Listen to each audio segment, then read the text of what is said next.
Ben, boa noite, buenas noches. En primeiro lugar, darvos a benvida a esta nova localización transitoria da nosa sesión de os luns do Ateneo, motivada pola merecida expectación que xenera o noso conferenciante de hoxe a esta asociación. Resultanlle de moi grata a vosa asistencia. Agradecer tamén a dirección do Hostal dos Reis Católicos a xenerosa disponibilidade do mesmo para acoller este acto neste local que duplica a capacidade que usamos habitualmente. E xa en relación co noso relevante conferenciante, don Xosé Luís Rodríguez Zapatero, as nosas palabras iniciais deben ser de sinceiro agradecimento pola súa presenza que acollemos hoxe nesta especial sesión ateneísta e que representa un verdadeiro luxo programático o feito de contarmos con el para nos impartir a súa disertación sobre o tema democracia e diálogo, algo que está sendo pouco detectable pola sociedade civil a que pertencemos, pero solo que estou seguro que mayoritariamente nos sentimos atraídos. Sin condicionar las palabras que pronuncie el expresidente Zapatero, estimo que el diálogo debe ser primordial y creo que es el motor mismo de la democracia.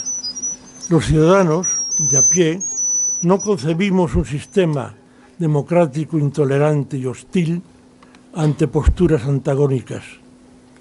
El diálogo en democracia deberá producir ese fundamental acercamiento entre posturas y es una obligación que, como tales ciudadanos, debemos de exigir a quien nos gobiernen. Con estas expectativas, esperamos impacientes la intervención de nuestro ilustre invitado. Para os socios do Ateneo é unha honra contar coa súa presenza. Reitérolle o noso reconocemento e doulle a palabra ao escritor e profesor Suso de Toro, que vai facer unha breve presentación biográfica do noso conferenciante. Escoitemos. Moitas grazas.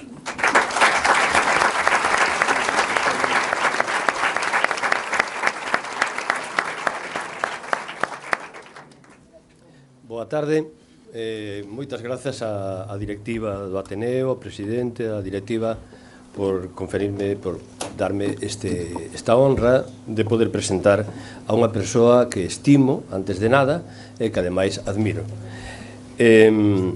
Ademais, un personaxe que realmente precisa presentación, pois é un personaxe que, precisamente pola súa actividade valente e decidida, que se atreveu a tocar nervios que eran necesarios, pois sufriu realmente unha gran distorsión da súa imaxe. Foi unha persoa particularmente que sufriu unha distorsión interesada dun modo moi particular por parte dos poderes e de certos medios de comunicación ao servizo dos poderes establecidos, aos poderes aos que de algún modo, nun sentido ou noutro, as súas políticas afectaban.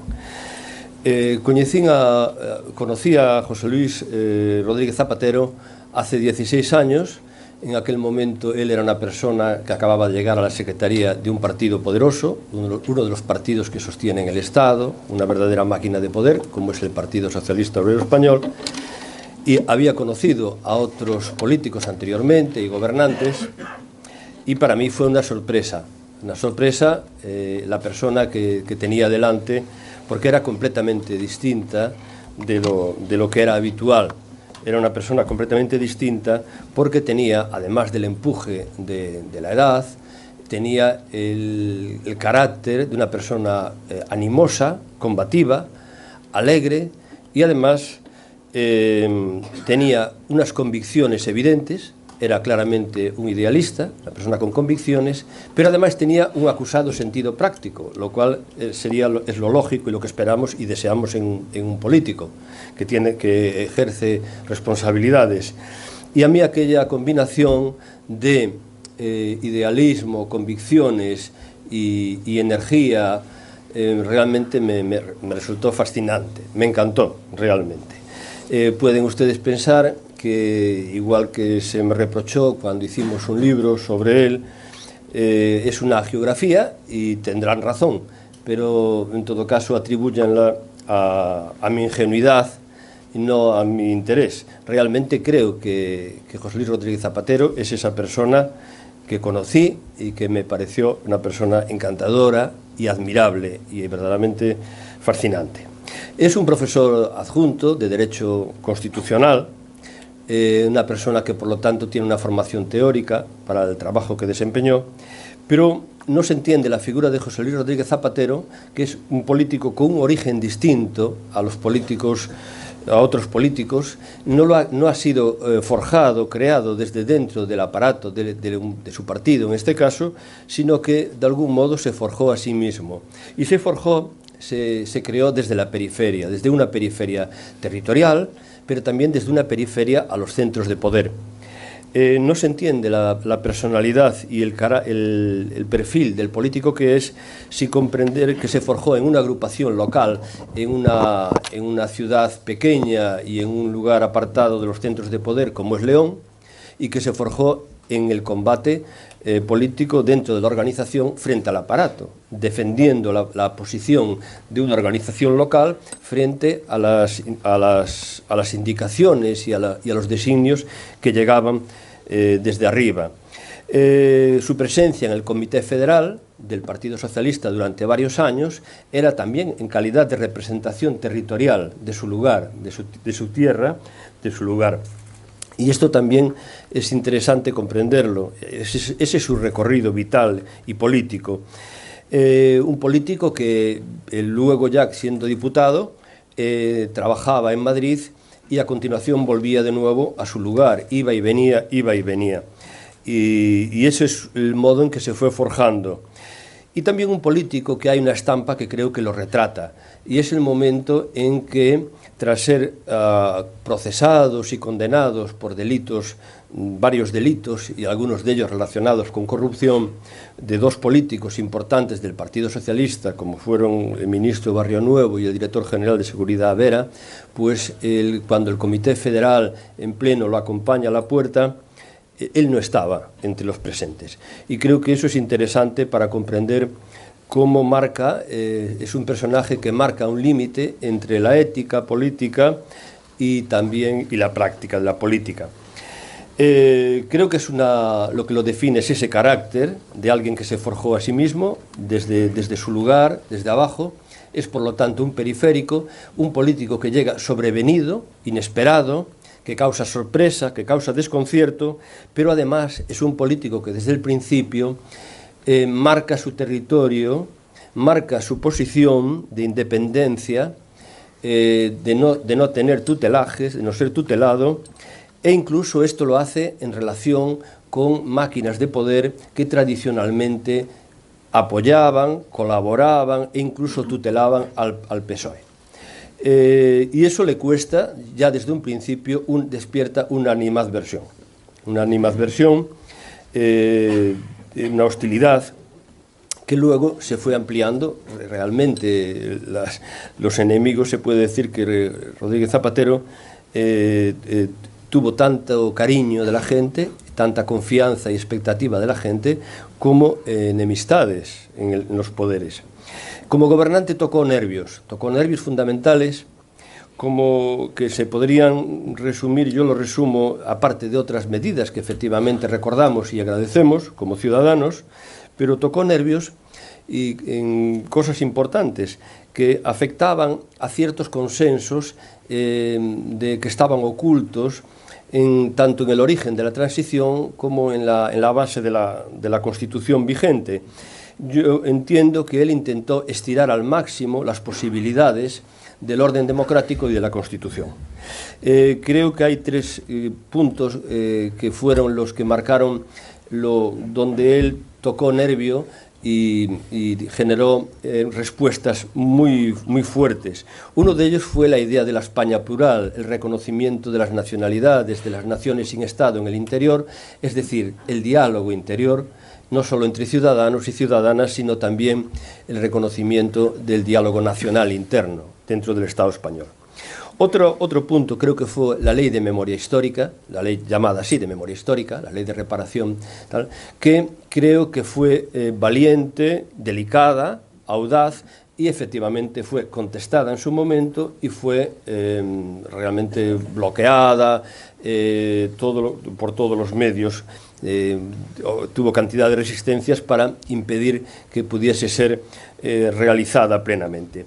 Y creo que otro nervio que tocó a una instancia tan importante como es el poder de la Iglesia Católica sobre el Estado y sobre la sociedad española, que fue desde luego la situación de las mujeres en la sociedad, las leyes de paridad, pero también lo que despertó es el nervio, principalmente, fue la ley de matrimonio homosexual, llamémosla así.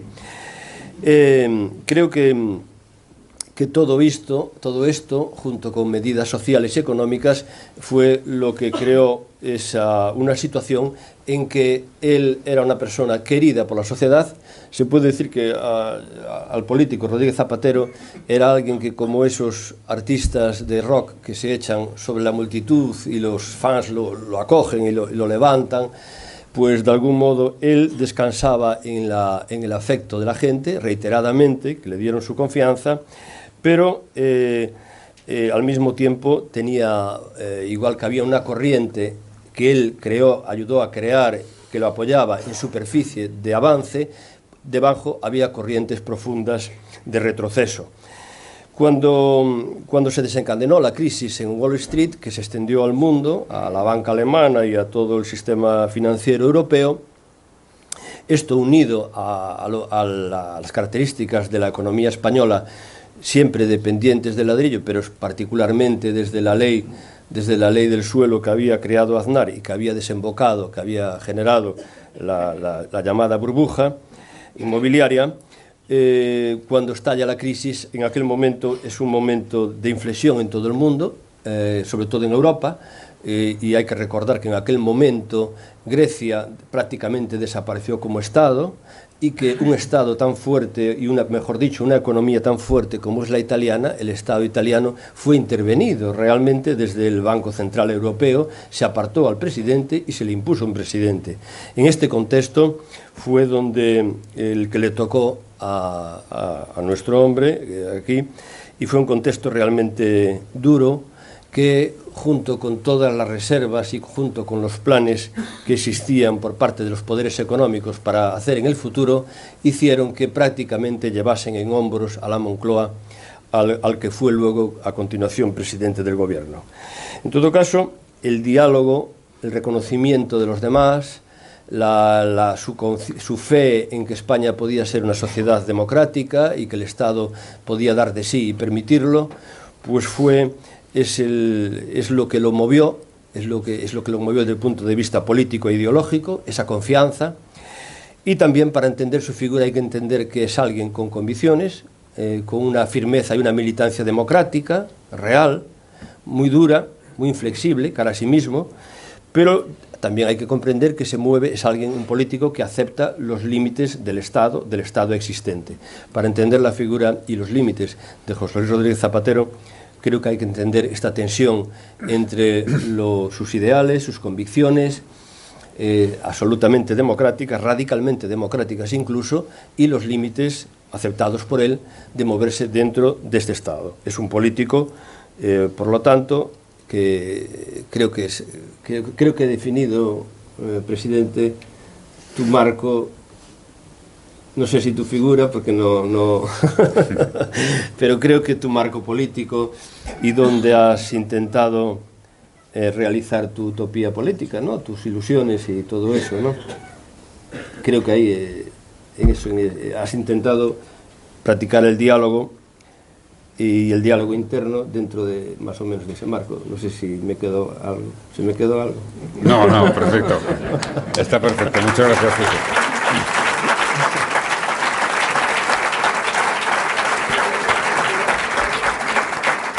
Debo decir que no me hubiera importado que hubiera seguido hablando y hablando, porque en fin, uno no está acostumbrado a que todas las intervenciones sean así elogiosas y por tanto, pues media hora más no hubiera pasado nada. Bueno, en primer lugar quiero agradecer al Ateneo, a su presidente Salvador, la invitación para participar en este acto y el agradecimiento, por supuesto, a todos ustedes por estar aquí en esta hora ya avanzada. Me van a permitir que haga referencia a algunas personas por afecto y también por sentido del compromiso y de la lealtad a lo que pertenezco. Que agradezca que esté aquí el delegado del Gobierno, Javier Losada, un buen amigo y que fue un gran colaborador en toda mi etapa. Por supuesto a Gonzalo, al secretario general del Partido Socialista de Galicia, Gonzalo Caballero, al que le deseo todo el éxito. Creo que está cerca. Y a Santiago, al alcalde de Santiago, a mi amigo Bugallo, que ha hecho un resultado espectacular, y que va a volver a ser alcalde de esta gran ciudad. Enhorabuena.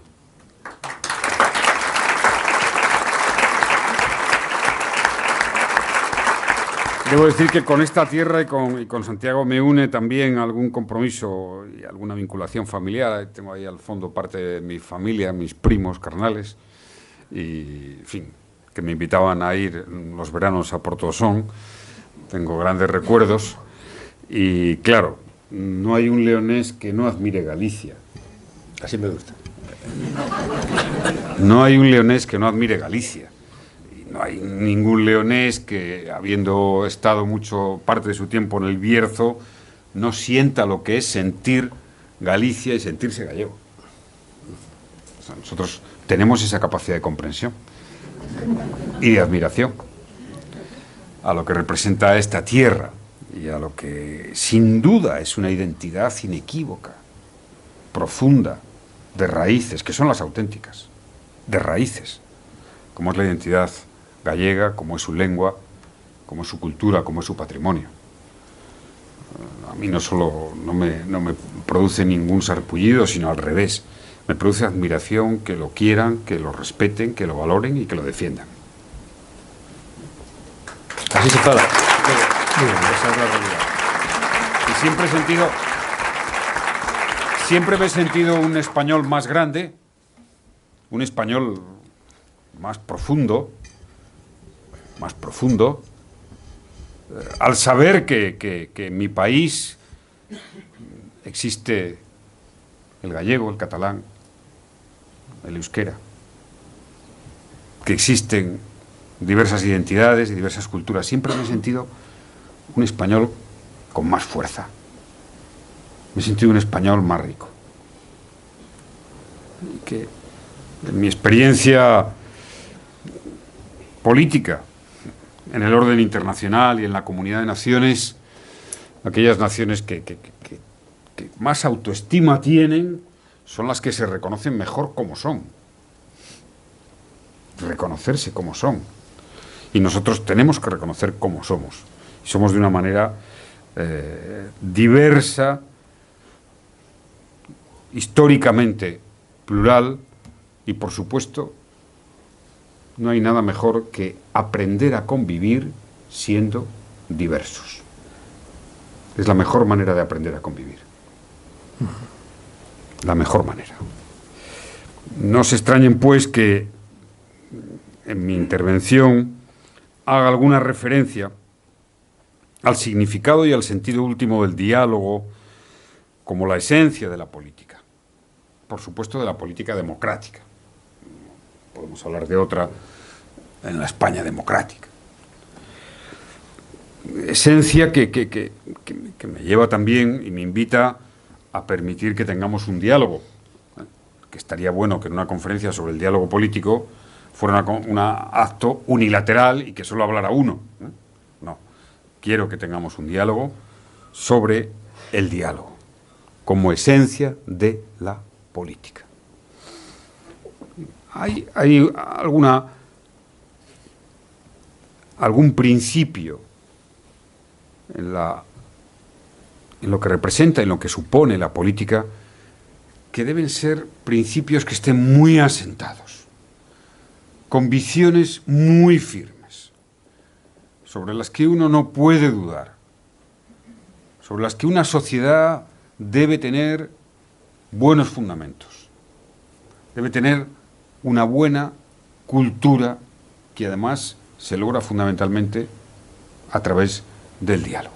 Entre esos principios está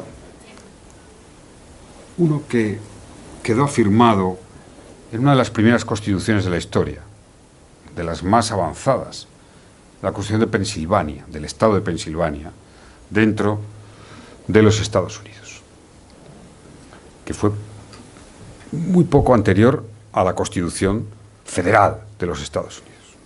Esa Constitución, me encanta el primer artículo, su es americana, pero bueno, ¿qué vamos a hacer, no? El primer artículo de la Constitución de Pensilvania dice: nuestra democracia no admite superioridad alguna. Nuestra democracia no admite superioridad alguna. No se puede decir mejor en menos palabras. Es decir, la esencia de la democracia es la búsqueda, es la promesa de la igualdad en la ciudadanía. Es verdad que como los revolucionarios franceses y los propios revolucionarios americanos teorizaron bastante bien, dijeron, hombre, le llamamos igualdad, pero es verdad que no es fácil la consecución de una igualdad, ¿no?, en los resultados. Y bueno, la igualdad de oportunidades, que sabemos que es un principio que abraza la mayoría de las ideologías políticas, en teoría además, no es suficiente. No es suficiente.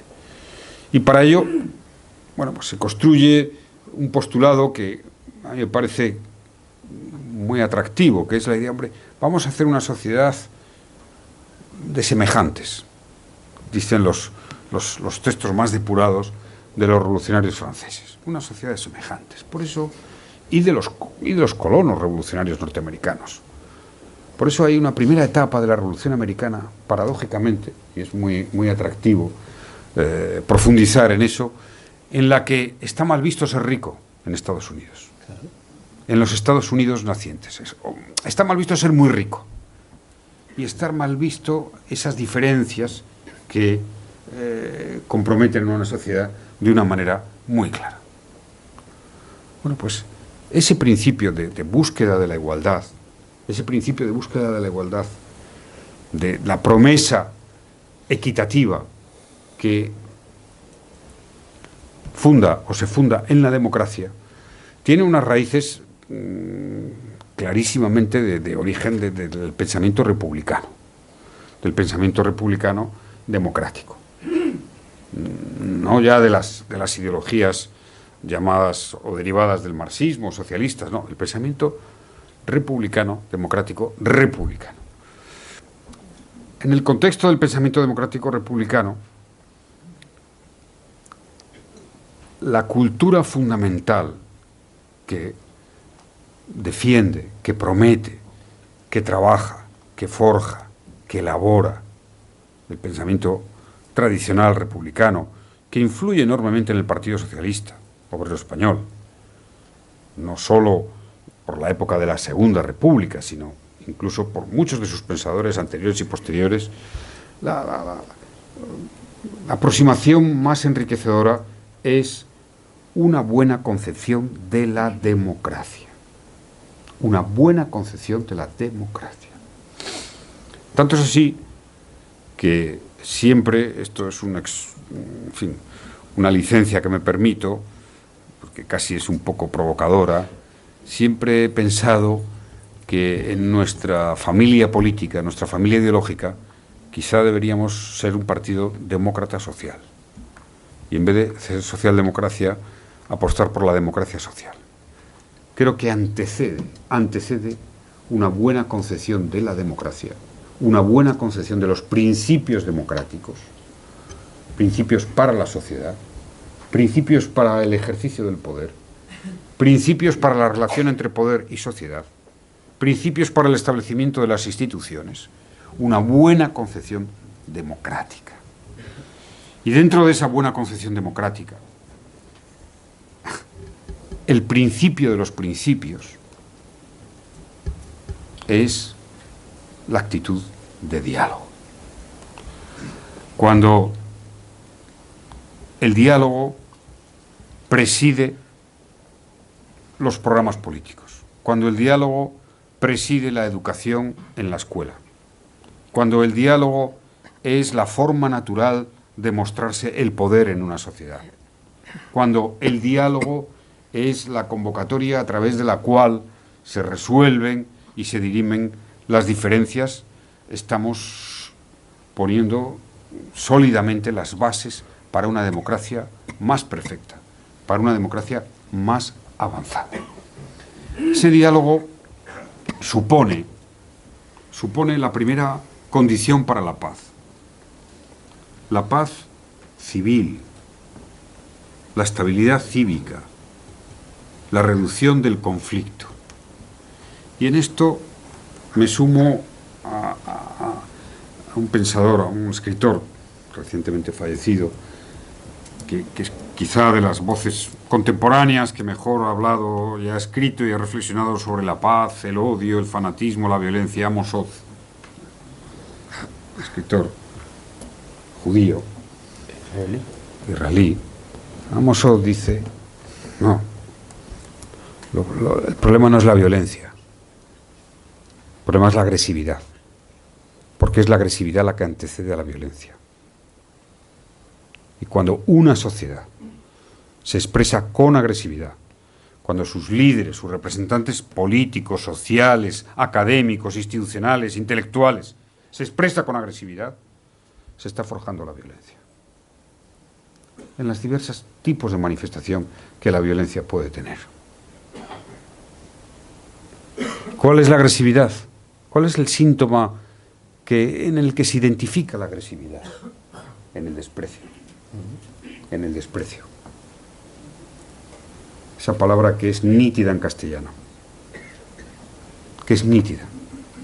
Cuando vemos el desprecio de uno hacia el otro, de una fuerza política hacia otra, de un líder hacia otro, de un territorio hacia otro, de una lengua hacia otra, cuando el desprecio invade un espacio público, estamos matando el diálogo, estamos matando y perjudicando seriamente la convivencia. Y el único expediente, la única herramienta realmente poderosa que hay frente al desprecio, frente a la agresividad, es el diálogo. Es el encuentro. Es el mirarse, escuchar y ser escuchado. Es el incitar incluso a quien te ha descalificado. ¿Puedo contarles alguna anécdota de mi vivencia personal en circunstancias muy interesantes? Lo que me hace ser optimista siempre. En las críticas llegaron a decir que yo había inventado el optimismo antropológico, cuando es una corriente filosófica que tiene siglos. Me declaré optimista antropológico, pero dijeron, se ha inventado una... en el afán de despreciar. Pero me hubiera encantado poder hablar con los que escribían eso y sentarles y decir, oye, no, pero si esto ya existe. Como me ha sucedido en alguna ocasión de encontrarme con algún responsable político, casi siempre del PP, es verdad, y no conocerle y darle la mano y decir, oye, pero me caes bien, pero ¿por qué me has criticado y descalificado tan duramente? Porque, en fin, una época que eran auténticos especialistas, ¿no?, en la materia. Y la sorpresa del interlocutor es fantástica. Porque dicen, ¿por qué me has descalificado y me has insultado tanto si nunca has hablado conmigo? Ni siquiera me conoces. Y he encontrado respuesta de decir, un paso atrás es el paso atrás de la democracia. Es el paso atrás de la democracia. Porque es que existe la razón democrática. Existe la razón democrática. Un paso atrás de la democracia es decir, tienes razón, presidente, no lo volveré a hacer. Llevo 3.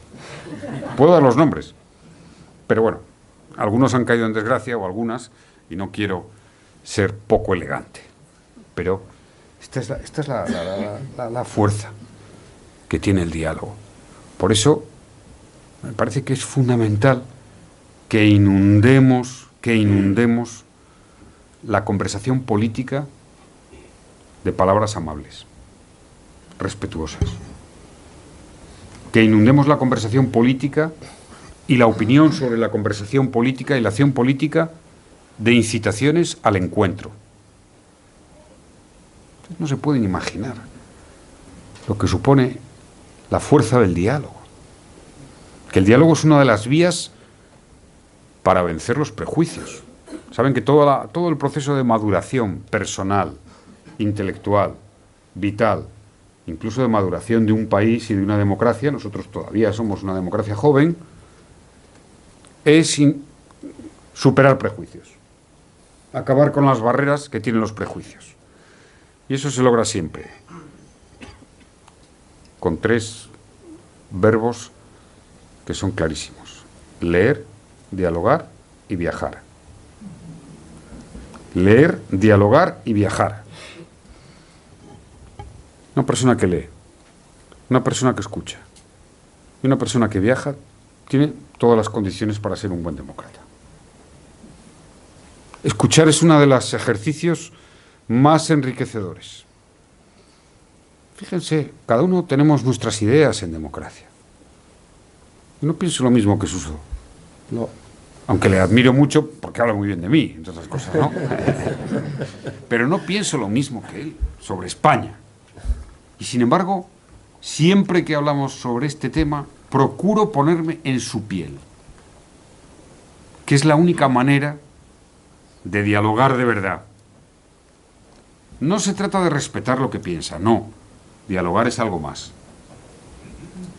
Dialogar es conjugar la capacidad que tenemos o no tenemos para sentir o aproximarnos a lo que sienta una persona, no solo piense, sienta, distinta a nosotros. Yo he hecho este ejercicio con personas que pensaban, en fin, muy diferente. Desde algún obispo o cardenal, pasando por algún militante activo del independentismo vasco, o por supuesto por algún militante activo del islamismo, pero radical. Y nunca se pierde el tiempo.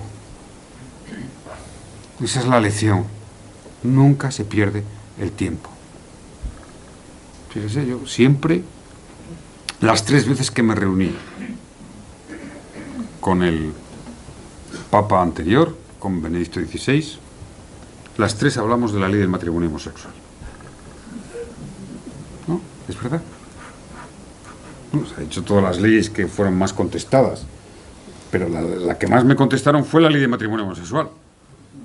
Yo nunca vi tantos obispos en la calle. Bueno, es más, nunca pensé que había tantos obispos hasta que vi la manifestación contra la ley de matrimonio homosexual. La manifestación de obispos. Que fue realmente espectacular, ¿no?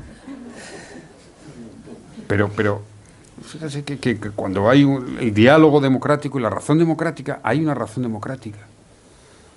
Se impone y, bueno, hay que recibirlo con talento. Ustedes imagínense la satisfacción que yo tuve cuando empecé a ver que parejas del PP se casaban, parejas homosexuales, y hasta Rajoy fue a una boda de ellas, ¿no? O sea, tenía la convicción que la razón democrática se abriría paso. O sea, hay que sentir lo que puede pensar. Lo digo porque con un cardenal tuve un amplio diálogo sobre el matrimonio homosexual.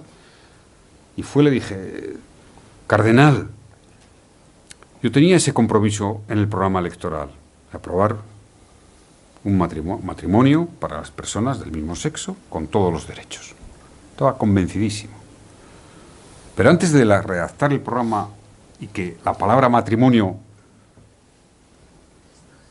se santificara, nunca mejor dicho, yo tuve reuniones con colectivos y yo estaba predispuesto a que fuera así en el programa electoral, pero Bueno, se acordarán Pepe y tal, os acordaréis que había, bueno, en fin, en aquel momento todavía en el partido, sus cositas, ¿no? Sobre esto. Tuve una reunión con un colectivo amplio del LGTB, y escuchando, y llegó una persona joven, gay, me dijo, yo soy católico y practicante, me dijo, y soy gay, y quiero que esto se llame matrimonio, porque me considero con el mismo derecho que el que un heterosexual. Y se lo dice presidente, no era presidente, se lo dice Zapatero, se lo dice Zapatero, un católico practicante. Entonces, para mí aquello fue definitivo. O sea, yo no tuve ninguna duda a partir de ese momento. Esta anécdota se lo conté al cardenal en cuestión. Y ahí se acabó la conversación. Y desde ese día no ha vuelto a decir nada sobre el matrimonio homosexual. Le sigo. Es decir, este es el valor del diálogo. Claro, yo siempre le transmití que entendía lo que era un dogma, lo que era el matrimonio, pero sí, que incluso, hombre, es verdad que lo más difícil que hay en la historia es cambiar los dogmas de la Iglesia Católica. Pero yo tengo, en fin, con el Papa Francisco, que es un Papa excepcional para dialogar con él, he tenido un diálogo con él fantástico, ¿no? Que ese sí que parece... un señor normal. No, que dices, bueno, no sabes cómo ha llegado a Papa. Cuando lo escuchas. Porque, en fin, te resulta algo completamente extraño. Y en ese diálogo yo le he dicho, y yo pienso sinceramente, que a pesar de la fortaleza de los dogmas de la Iglesia Católica, el papel de la mujer en la Iglesia Católica llegará, que es insostenible para mantener una mínima credibilidad en la fe y en una postulación religiosa, la discriminación que las mujeres tienen en la Iglesia Católica. Llegará. Fíjense, siempre lo digo porque es que es verdad, cómo será la discriminación histórica de las mujeres, que si uno quiere saber dónde hay poder de verdad, solo tiene que mirar que haya pocas mujeres. Esta es mi experiencia. No conocía ninguna general, no conocía ninguna cardenal y prácticamente no conocí, ahora sí, hay ninguna presidenta de bancos. Es así. Es que al final la historia es la historia del poder. Es la historia de la dialéctica del poder. Y eso es lo que hemos vivido. Y la única manera de aproximarnos, no hay otra. Yo no es que sea pragmático. Decía Suso, es pragmático, no, es que creo. O sea, creo además, es que el pensamiento democrático, claro, no puede ser revolucionario, es otra cosa. El pensamiento democrático tiene por definición algunos principios claros. ¿Es bueno que haya límites? Sí. ¿Es bueno un relativismo hacia casi todo? Sí. Claro que es bueno. ¿Es bueno que tus convicciones no las creas imbatibles? Sí. ¿Es bueno que creas que tu lengua es tan atractiva como la lengua, como otras muchas lenguas? Claro. O que tu país o tu tierra. Yo tuve una experiencia no hace mucho bien interesante, ¿no? Un militante radical independentista vasco, y estábamos allí y me dijo, vamos en un sitio precioso, ¿no? Por cierto, en el Goierri, unos montes preciosos, dice, presidente, y te dio un abrazo. Se puede entender que seamos independentistas, ¿no? Fíjese qué belleza de paraje, qué montes. Yo le dije, oye, pero tú has estado en León. Porque si estás en Picos de Europa, algunos los conocerán de los que están aquí, o en Posada de Valdeón, que es Picos de Europa, dices, esto es lo más bonito del mundo. A mí me parece lo más bonito. Pero yo he conocido los Andes, he conocido los Alpes, he conocido los Pirineos. Hay parajes maravillosos. Hay playas en Galicia imbatibles. Es verdad, la playa de la Lanzada es imbatible. y hay zonas, pero de repente, oye, te deja a 4.000 metros de altitud, en una ciudad que voy ahora esta semana, en Potosí, ¿no? Potosí, Bolivia, 4.000 metros, y es espectacular, que todavía siguen explotando la plata que nos llevamos, lo que dejamos allí, como dicen, ¿no? Es decir, claro, entonces, por supuesto, yo creo que es bueno considerarse en tu formación intelectual, en tu ideología, en tus creencias, en tu amor a la tierra, en tu pasión por la literatura o por la vida, con límites. Limitado. Relativizar. Siempre puede llegar a alguien que conozcas que es mejor que el que conociste antes de ayer. O siempre vas a poder encontrar un paraje más atractivo, una lengua más culta, un poema más bello, un cuadro más impresionante. Esa es la actitud que hay que tener ante la vida. Y cuando tenemos un conflicto, voy a entrar a alguna cosita de estas, y cuando tenemos un conflicto, yo apruebo el empate. El empate es muy sano. Porque hay cosas que no se pueden producir ni se pueden evitar. Y vamos a tener, en este país, como en otros muchos, en otros temas, hay dialécticas abiertas y las va a haber in illo tempore. Son consustanciales, constitutivas del país. Hay que saber convivir con ellas, gestionarlas. Saber que va a haber momentos. Pero la dialéctica entre una parte importante de Cataluña y el conjunto del Estado ha durado y se proyectará en el tiempo.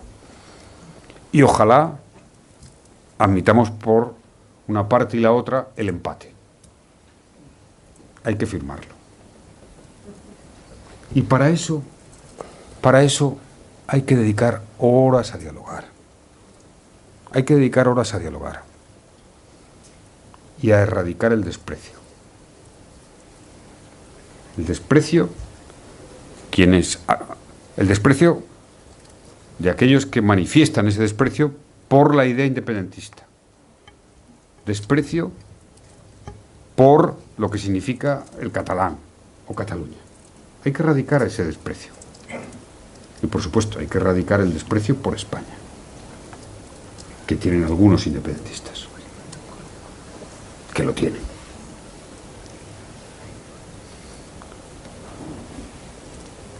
Mientras eso no empecemos a lograr que ese desprecio que se siente, que yo lo he sentido, yo como tengo aprecio por este proyecto común, difícil, pero que es el nuestro, que ha dado logros y tiene errores históricos monumentales, que es España, y tengo aprecio por Cataluña, mucho aprecio, una sociedad culta avanzada, una sociedad civil poderosísima, con las mejores empresas hasta hace poco.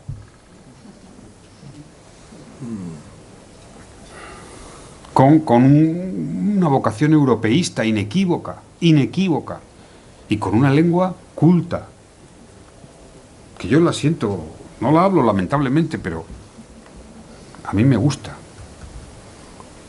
No la siento ajena. Por supuesto que la siento más cercana que cualquier otra. Ya no te digo el gallego, claro. Claro. Tenemos que erradicar los desprecios recíprocos, que en definitiva son visiones tan reduccionistas, tan ahistóricas, y de las que normalmente no se va a fecundar nada positivo. Nada positivo. Y eso solo podremos conseguirlo con un diálogo intenso, con un diálogo sereno, con un diálogo desde el reconocimiento. En toda mi trayectoria política, cuando he enfrentado conflictos y situaciones de conflicto, o he intentado mediar en situaciones de conflicto, la palabra esencial es el reconocimiento, que es el antónimo prácticamente del desprecio. como no se reconozca lo que representa una de las dos partes en un conflicto, mejor no intentar el diálogo. Si lo que se intenta es imponer, dar una lección, o ir con un reglamento, a ese diálogo no habrá nada fecundo. Y fíjense que pensando en Cataluña, digo que este no es un conflicto que van a resolver ni los tribunales ni las sentencias, en absoluto. Tendrán su recorrido, pero no lo van a resolver. Es así. Solo lo puede resolver la política y el diálogo. Solo lo puede resolver la política y el diálogo. Y me sorprende llamativamente que los partidos que en principio abrazan tanto eso que conocemos como españolismo, la idea de España, la unidad de España, rechacen el diálogo. Respaldo plenamente todas las iniciativas que el gobierno de Pedro Sánchez promueve y promueva en favor del diálogo. Eso va a llegar. Ojalá sea pronto. Y sea un diálogo a fondo. Porque nos va a costar años. Y es el principal problema que tiene este país. Sin duda. Y no entiendo que aquellos que se sienten más españolistas o más defensores de la unidad de España nieguen el diálogo. Porque si a mí de verdad me preocupa, y a mí me preocupa, a mí me duele como si fuera mi propia trayectoria vital, personal, intelectual. Me duele que haya una parte de españoles, para mí, que ellos no se sientan y que quieran marcharse. A mí me duele, me compromete, me obliga. Pero a intentar seducirles nuevamente, desde el respeto, a intentar invitarles a la convivencia, a la reflexión, a que nos escuchen, y nosotros escuchar. Pero a mí me preocuparía extraordinariamente que esas voces tan radicales como hemos visto en las últimas elecciones prácticamente no tengan representación. ¿Cómo vamos a unir España, pensando en Cataluña y en el País Vasco, si allí no hay representación política y por tanto no hay eco de tus ideas y de tus voces? De ahí la extraordinaria responsabilidad que el Partido Socialista tiene en este momento. Hay dos cosas en España que se ganarán, que se avanzará en ellas, si el diálogo forma parte también del programa político de la derecha para esas cuestiones. Que es muy preocupante que el diálogo como concepto democrático de fondo no forme parte del programa político de los partidos llamados de centro-derecha. Cataluña, o la España, o las Españas, y la cuestión de la memoria histórica, que siempre se han negado a dialogar sobre ello, que lo consideran como que es algo que la izquierda se ha inventado para lanzar una acusación fiscal, para recordar la historia y acusar. Y estos son dos grandes temas que tiene el centro derecha pendiente. En materia de derechos y libertades, bueno, han tenido algún bache aquí con esto de la igualdad de la mujer por aparecer Vox, ¿no? Se ha desconcertado, pero bueno, habían dado pasos. Se habían sumado, no derogaron las leyes. Habían comprendido el diálogo social. O sea, el diálogo social es un diálogo de igualdad. Es que uno, en la escuela, en España, en el instituto, en la universidad, en el trabajo, hay un diálogo de igualdad. La conversación es esa, entre hombres y mujeres. Y bueno, eso parecía que, al final. Pero tenemos la necesidad, eso lo digo desde, por supuesto, el respeto, y añado más, ¿no? El respeto desde el talante. Desde el talante y con toda convicción. Quien más ame la unidad de España, más debe dialogar por España.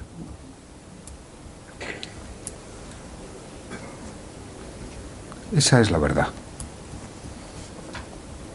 Y quien más desee que la historia difícil de nuestro país no sea una historia que divida, debe recordarla, debe reconocer a los que sufrieron y debe interiorizar que es una obligación democrática. Estos son los dos grandes temas que, sin duda alguna, mucho más importante en mi opinión, el primero, relativo al diálogo sobre nuestra plurinacionalidad, que incluso el tema de la memoria. Pero todos los productos políticos que han pervivido, todos los productos políticos que en la historia han forjado democracias, libertades, avances y derechos, han venido precedidos de un intenso y profundo diálogo político, social, intelectual, de un profundo diálogo. En nuestra base constitutiva de la democracia española está un diálogo fecundo, brillante, el consenso del 78. Pero no deberíamos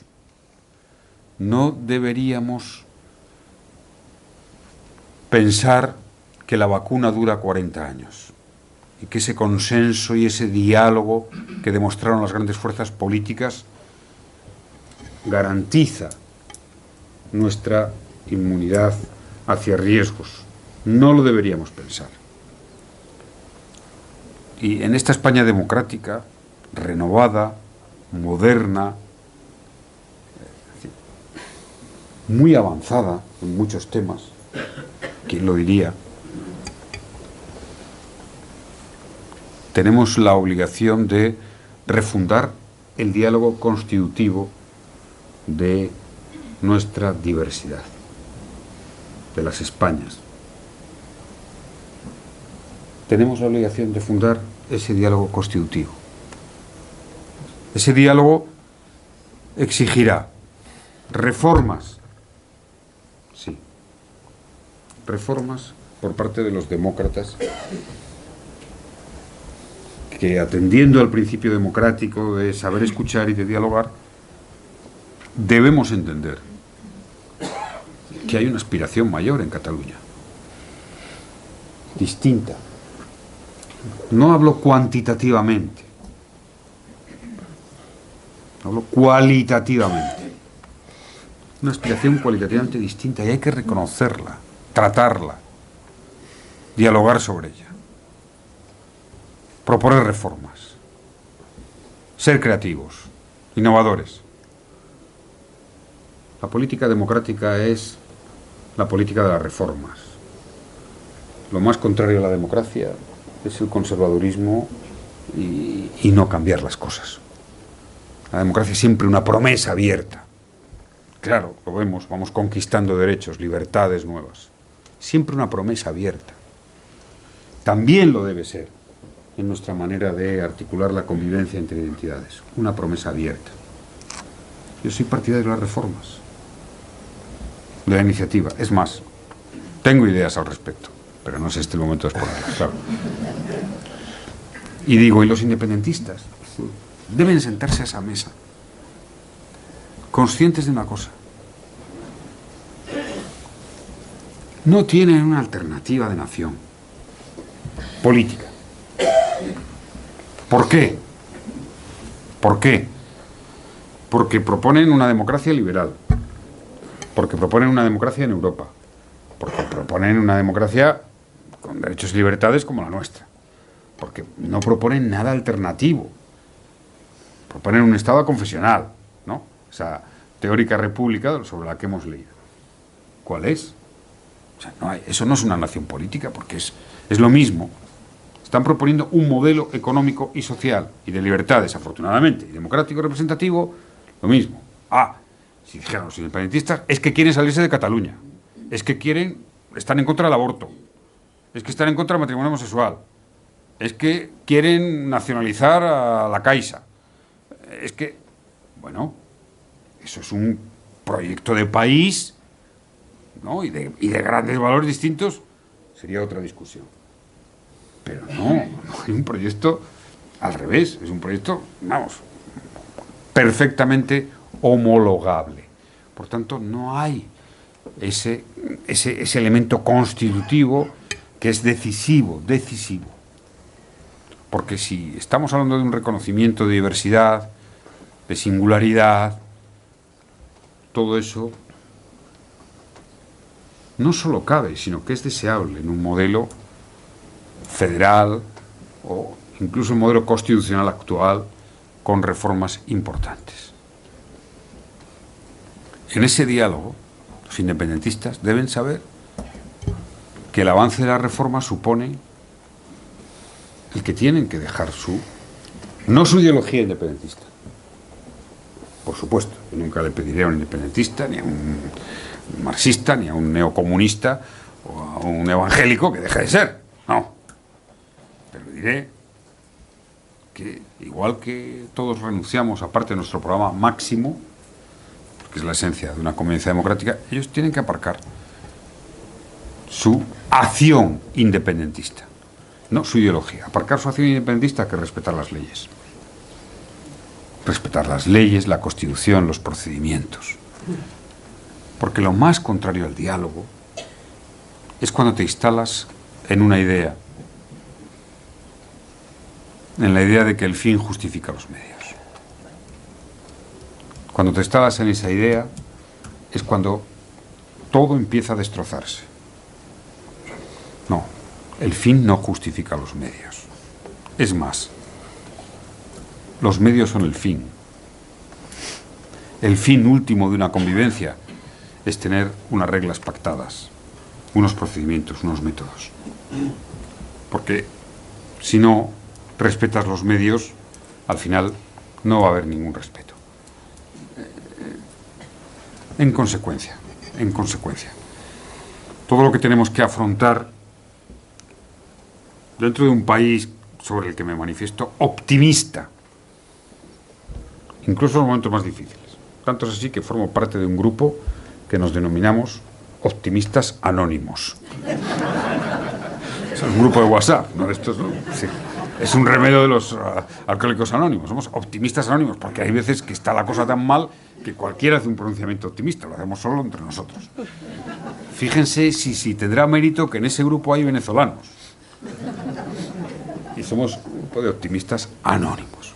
Desde esa visión optimista del país, creo que no podemos dejar de olvidar que el consenso, el gran consenso, el gran diálogo, la gran lección democrática, casi intuitiva, casi fue palpando, que hizo la sociedad española en el 78 y las fuerzas políticas predominantes en aquel momento, es una vacuna que nos inmuniza durante 40 años o más. No lo podemos pensar.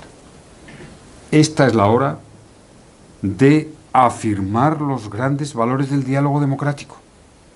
Lo más preocupante que he oído en estos últimos tiempos es de una candidata del Partido Popular a las elecciones autonómicas, no, a las elecciones generales, por Barcelona, cuyo nombre no quiero recordar, que escribió en un artículo, el que de paso me criticaba a mí, ¿no?, que escribía: el diálogo, ese vicio.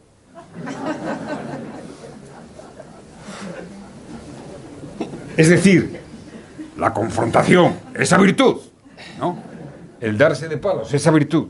O sea, esto es lo que más me preocupaba. Es decir, alguien que está evocando teóricamente y defendiendo la transición democrática y el consenso del 78. Hay un problema serio de conceptos, serio de actitudes.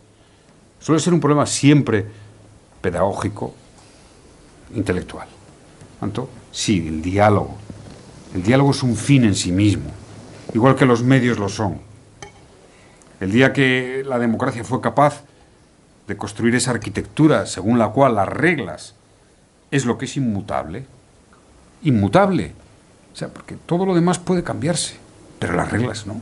Si cambias las reglas, se acabó el edificio democrático. Esto es lo que supone la defensa activa de recuperar ese valor en favor del diálogo. El diálogo es un fin en sí mismo. Siempre que se dialoga hay una esperanza. Siempre que se dialoga se matiza una posición. Siempre que se dialoga se acerca una postura. Aunque ese diálogo fracase, volverá a renacer. Fíjense que tengo yo experiencias de situaciones dramáticas que he vivido. Y alguien puede pensar que el diálogo es una especie de ser relativista, que es tener pocas convicciones. Se imagina que estoy pensando en Aznar, ¿no? Eso es buenismo, dice Aznar. Blandenguería. Derechita. En la última versión, ¿no? Que les acusan incluso a Rajoy. También te acusaban de Bambi. Sí, también. Es decir, eso supone un reduccionismo intelectual demoledor. Y lo que es peor, un desconocimiento moral del significado último, ético, de la convivencia democrática. Sería bueno recuperar en este debate a nuestros mejores filósofos. Recuperar a María Zambrano. Para que explicaran cuál es la ética de la sociedad. La ética de la convivencia, la ética del vivir juntos.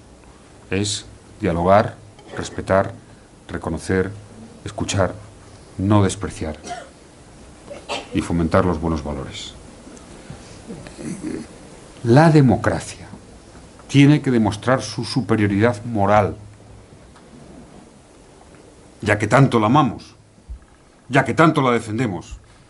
Y la manera que se demuestra mejor, siempre defendiendo la superioridad moral, es comprender al más extraño, al más diverso, al que nos parece más distinto.